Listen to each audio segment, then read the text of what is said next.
সকাল পেরিয়ে দুপুর হতে চললো, দুধ বিক্রি করতে গঞ্জে যাবে কখন? হ্যাঁ গো বউ, যাবো। এখন আমাকে দুমুঠো খাবার দাও তো, আর তুমি গরুর দুধটুকু দোয়াই আনো তো। হ্যাঁ গো, তুমি হাত মুখ ধুয়ে ঘরে এসো, আমি তোমার জন্য খাবার বাড়তাছি।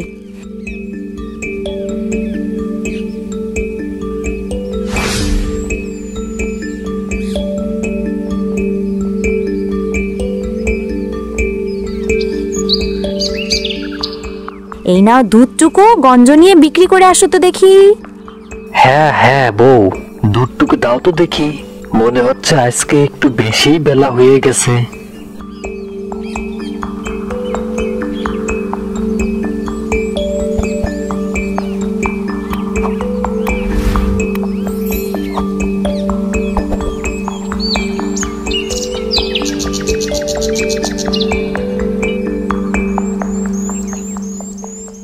এই এই কি গো শালা বাবু, কেমন আছো?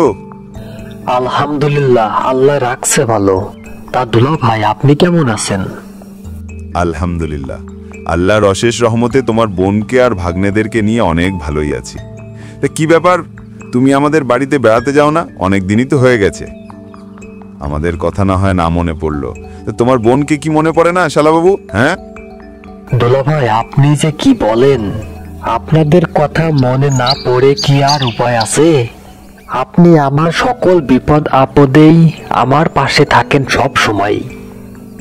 দুলা ভাই, কি আর বলবো, এ বছরের আবহাওয়া তো অনেক খারাপই গেল। বৃষ্টিপাত হলো না, ধানের খেতে প্রতিদিনই সেচের পানি দিতেই হচ্ছে। এতগুলো জমিতে পানি দিতে দিতেই আমার দেরি শেষ হয়ে যায় ওখানেই, যার কারণে কোথাও বেড়াতে যেতে পারে না দুলা ভাই। শুনলাম এবছর তোমার ফসল মাঠে সেরা ফলেছে নাকি? হ্যাঁ দুলা ভাই, আল্লাহর বরকতে আমার ক্ষেতের ধান এবছর অনেক ভালোই ফলেছে। তা শালা বাবু, হেমন্তকাল তো চলেই এলো, তা নবান্ন উৎসব করবে কবে? হ্যাঁ দুলা ভাই, ধান তো কাটা এখনো শেষ হয় নাই। ধানগুলো কেটে শেষ করি, তারপরে নবান্নের উৎসব করব। শালা বাবু, যাবো কিছুক্ষণের জন্য মুক্তারপুর, ওখানে কিছু লোকের কাছে কিছু টাকা পাওয়া যাবে। শালা বাবু, তোমার বোনকে দেখে এসো, সে কেমন আছে। আমি এখন যাই শালা বাবু, আমার যে ফিরে আসতে হবে আবার। আচ্ছা দুলা ভাই, ঠিক আছে।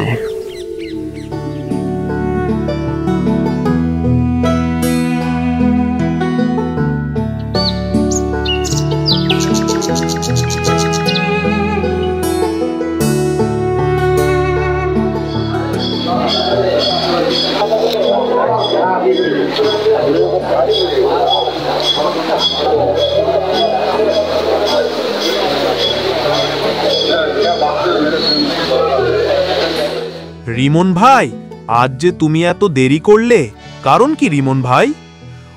অন্য দিন তুমি তো আমার আগেই আসতে।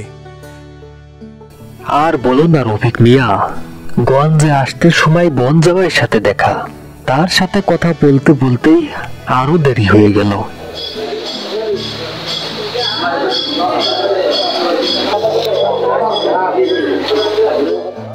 আরে কি সুন্দর নাদুস নুদুস হাঁস, দেখলে যেন জিভে জল চলে এলো।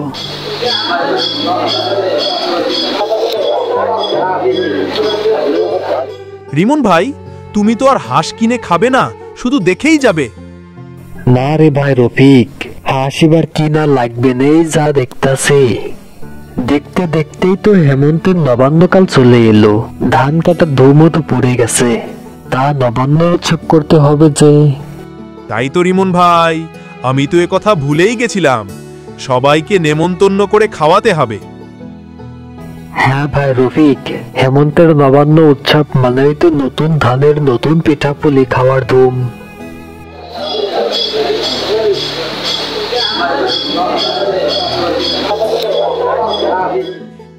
এই যে ভাতিজা, আমার কাছ থেকে দুধ নিয়ে যাও।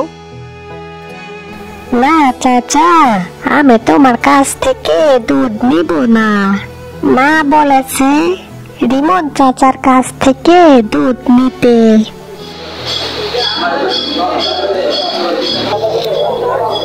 চাচা, আমাকে 2 লিটার দুধ দাও তো।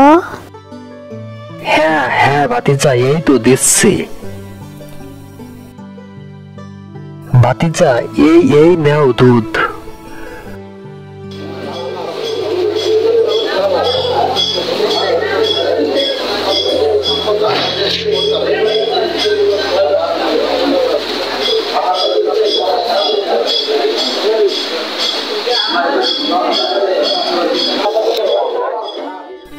আজকে দুধ বিক্রি করে অনেক ভালো টাকাই পেয়েছি।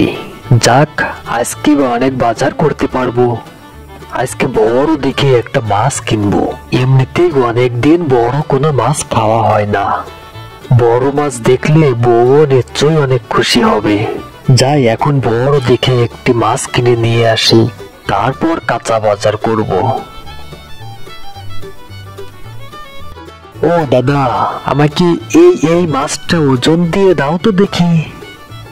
হ্যাঁ হ্যাঁ দাদা, এই তো দিচ্ছি। এই নাও তোমার মাছ।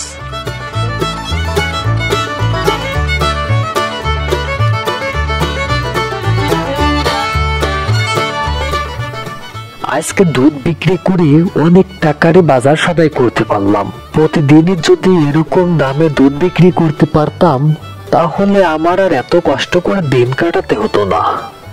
যাক, আজকের বাজারগুলো অনেক ভালোই হয়েছে।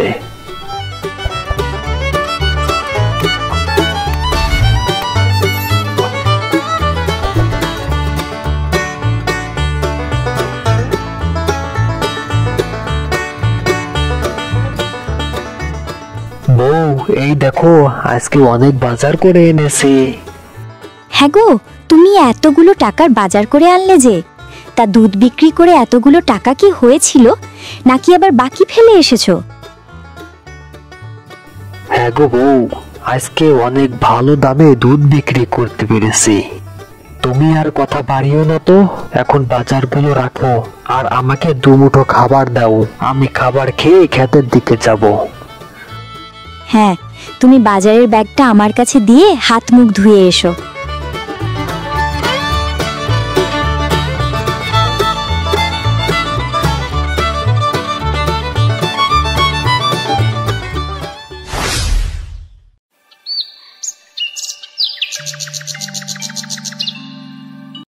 এই এই যে রিমন মিয়া, তাও দিকে কোথায় চললে? মোড়ল মশাই, যাবো একটু মাঠের দিকে। ধানগুলো তো পেকে গেছে, তা কেটে বাড়িতে আনতে হবে যে। তা রিমন মিয়া, জনপ্রতিনিধি হিসাবে আমি এলাকার সবাইকেই এবছর নবান্নের নেমন্তন্ন খায়াবো। তা তুমি আগামী শুক্রবার দুপুরে আমার বাড়িতে যাবে, তোমার দাওয়াত রইল। জি আজ্ঞে মোড়ল মশাই। এই রেমন মিয়া, ভুলে যেও না কিন্তু আগামী শুক্রবার।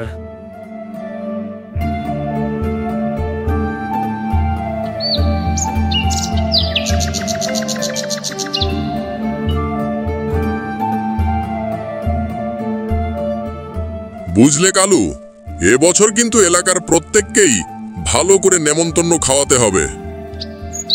আগে মোড়ল মশাই, আপনাকে তো এর আগে কখনোই নবান্ন উৎসব করতে দেখি নাই, তা হঠাৎ এবছর নবান্ন উৎসব করতেছেন যে? আরে কালু, তুই কি আর বুঝবি?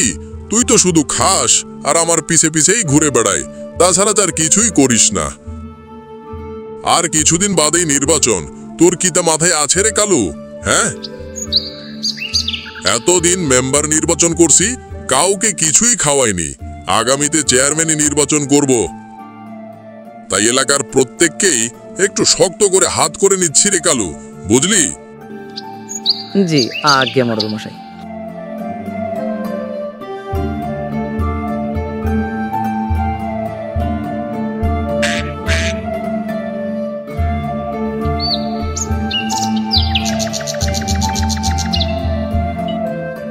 এই এই কাশেম মিয়া যে, তা মাথায় করে এই হাঁসগুলো কোথায় নিয়ে যাচ্ছ? হ্যাঁ, আগে মোড়ল মশাই, হাঁসগুলো নিয়ে যাচ্ছে একটু গোয়াঞ্জের দিকে। মোড়ল মশাই, বর্তমানে আমি তো হাঁসের ব্যবসা শুরু করেছি, তাই হাঁসগুলো বিক্রি করতে যাচ্ছি। তা কাশেম মিয়া, তোমার হাঁসগুলো আমার কাছে বিক্রি করো। তোমার হাঁসগুলো আমার বাড়িতে নিয়ে এসো, চলো আমার সাথে। আগে মোড়ল মশাই, বর্তমান হাঁসের দাম যে একটু বেশি। এই কাশেম মিয়া, তুমি দাম নিয়ে চিন্তা করো না, আমি তোমাকে ন্যায্য দামই দিব। তুমি আমার সাথে এসো।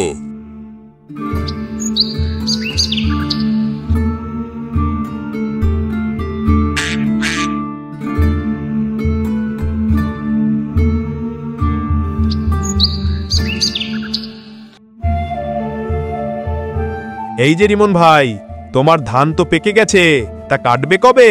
হ্যাঁ হ্যাঁ ভাই রফিক, ভাবতেছি তো আগামীকালে ধানগুলো কেটে ফেলবো। তা তোমার যদি কোনো কাজ না থাকে তাহলে আমার ধানগুলো কেটে দাও রফিক মিয়া। আচ্ছা রিমন ভাই, ঠিক আছে। রফিক মিয়া, আরো লোকজন তো ঠিক করতে হবে। চলো তোমাদের এলাকায় যাব, ওখানে কিছু লোক পাওয়া যায় কিনা।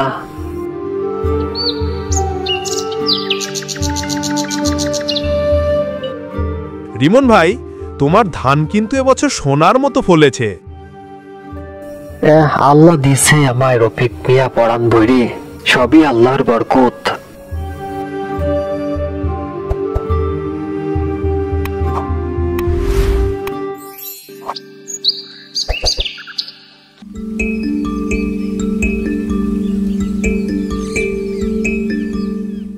কাশিম ভাই, মনে হচ্ছে তুমি মোড়ল মশাইয়ের বাড়ি থেকে আসলে। আরে লাল বলতো যে, হ্যাঁ মোড়ল মশাইয়ের বাড়ি থেকে আসলাম। তা মোড়ল মশাইয়ের বাড়িতে কারো নামে কোনো বিচার করতে গিয়েছিলে নাকি? আরে না রে লালপু, মোড়ল মশাইয়ের কাছে 10টা হাঁস বিক্রি করে আসলাম আজকে। তা মোড়ল মশাইয়ের বাড়ি হাঁসগুলো দিতে গিয়েছিলাম। লালটু বলতো, তোমরা তাহলে থাকো, আমি গেলাম, আমার আবার অনেক কাজ পড়ে আছে।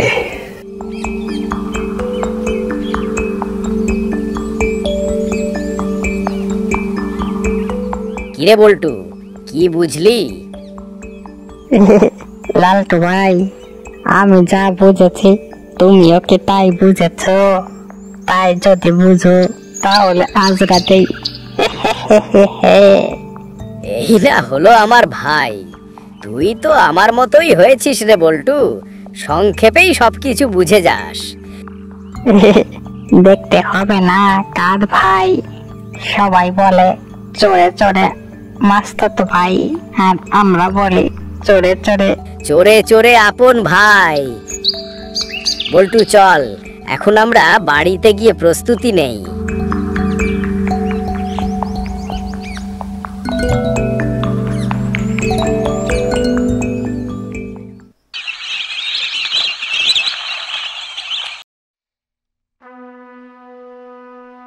ওগো বউ, আগামীকাল ধান কাটার জন্য কিছু লোক ঠিক করেছি। ওরা আমাদের ধান কাটবে। সকাল সকাল নাস্তার ব্যবস্থা করো। আচ্ছা ঠিক আছে, তুমি এ নিয়ে কোনো চিন্তা করো না। ওগো, আজকে বিকালে রবিনের মার ছাগল চুরি হয়ে গেছে। তা বলি কি রাতের বেলায় গরুটির দিকে একটু বেশি খেয়াল রাখতে হবে। চোর পাতের উৎপাত যে হঠাৎ করে কেন বেড়ে গেল। এখন তো অনেক চিন্তাই ফেলে দিলে বউ, গরুটার জন্যই তো আমাদের সংসারটা টিকে আছে। বউ, আমি বলি কি, আমি এখন ঘুমিয়ে পড়ি, তুমি কিছুক্ষণ জেগে থাকো, তারপরে আমি জেগে গরুটা পাহারা দিব, তখন তুমি ঘুমিও। হ্যাঁ আচ্ছা ঠিক আছে, ওগো তুমি এখন ঘুমিয়ে যাও। এরে বল্টু, রাত তো আর কম হলো না, চল তো এখন আমরা আমাদের মিশনে বের হয়ে পড়ি। হ্যাঁ ভাই, তুমি ঠিকই বলেছ।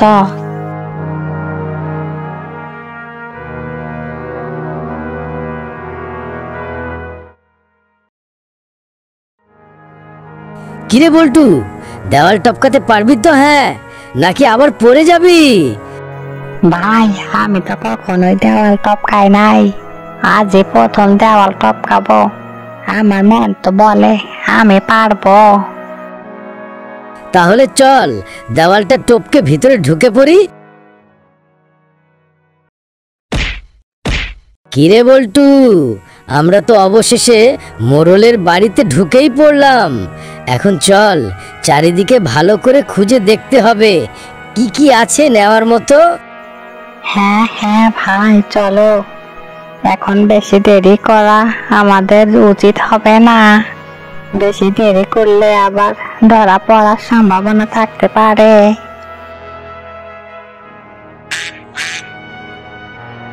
এরে বল্টু, মেঘনা চাইতে জল। দেখ, আমাদের সামনেই হাঁসগুলো খাঁচায় আটকানো আছে। আজকে বেশি লোভ করা যাবে না রে বল্টু। চল, হাঁসগুলো নিয়েই আজকের মতো কেটে পড়ি। হ্যাঁ হ্যাঁ ভাই, তাই করো। চলো, হাঁসগুলো নিয়ে আমরা কেটে পড়ে।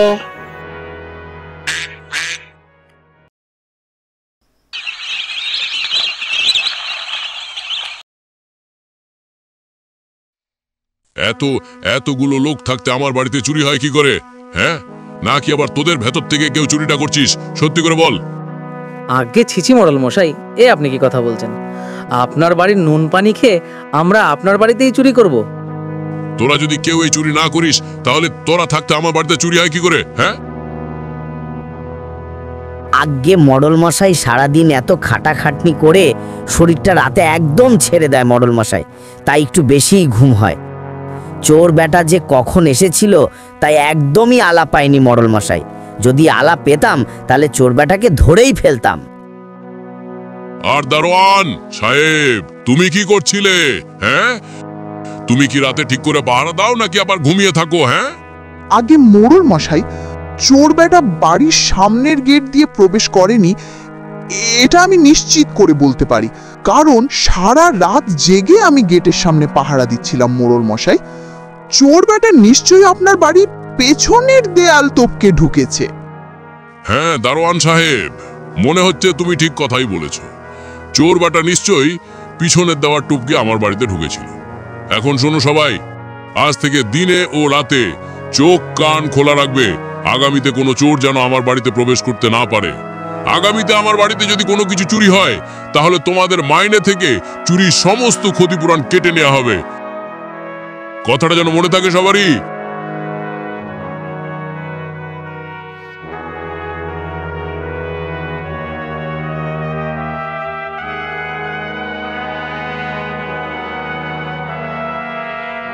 কি রে বল্টু, আজকে আমরা রিমন মিয়ার বাড়িতে আসলাম কেন বলদি?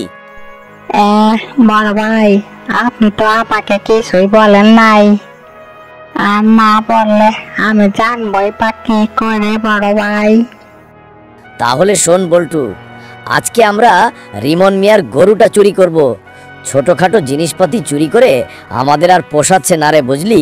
ওই হাঁস মুরগি চুরি করলে আমাদেরকে ছ্যাঁচড়াচোর মনে হয়, বুঝলি তো পল্টু? বড় ভাই, তুমি তো একদম আমার মনের কথাই বলেছো। বড় ভাই, চলো আমরা এখনই রিমন মিয়ার গরুটা চুরি করে নিয়ে আসি। এই এই গবেট, দাঁড়া, আগে দেখে আয় তো রিমন মিয়াও তার বউ ঘুমিয়েছে কিনা। যা।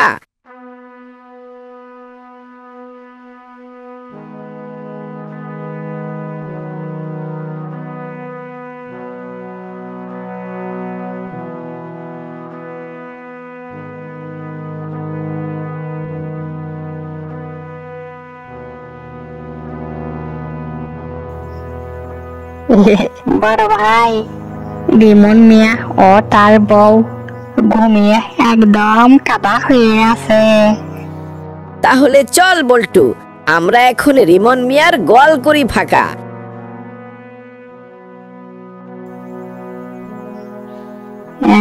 বড় ভাই, কত বড় দুধ এলাকায়। এটা বিক্রি করতে পারলেই তো একটা না অন্তত 6 মাস আর আমাদের চুরি করতে হবে না। এই বল্টু চুপ থাক, তা না হলে যে গেরেস্তারা বুঝে ফেলবে আমরা এখানে এসেছি।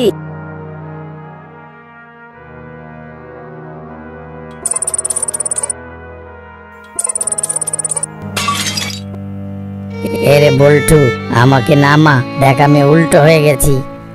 বড় ভাই, তুমি আমাকে নামাও, দেখো আমি উল্টো হয়ে জ্বলতেছে। আমি বুঝেছি রে বল্টু, আমরা বুঝে এবার ধরা পড়ে গেলাম, আমাদের আর রক্ষা নেই রে বল্টু। হ্যাঁ বড় ভাই, আগে তোমাকে বলছিলাম চুরি করা ছেড়ে দাও, তুমি তো ছাড়লে না, অবশেষে আমাকে ও চুরি পিঠটা শেখালে। তুমি আমার ভাই নামে কলঙ্ক। আমি একবার শুধু এখান থেকে ছাড়া পাই, আমি আর তোমার সাথে থাকবো না। হ্যাঁ, এখন আমার কি হবে? কালকেই তো আমাদেরকে মোড়ল মশাইয়ের কাছে বেঁধে নিয়ে যাবে। এমনিতেই মোড়ল মশাই যে রাগী মানুষ, না জানি আমাদের সাথে কি করে।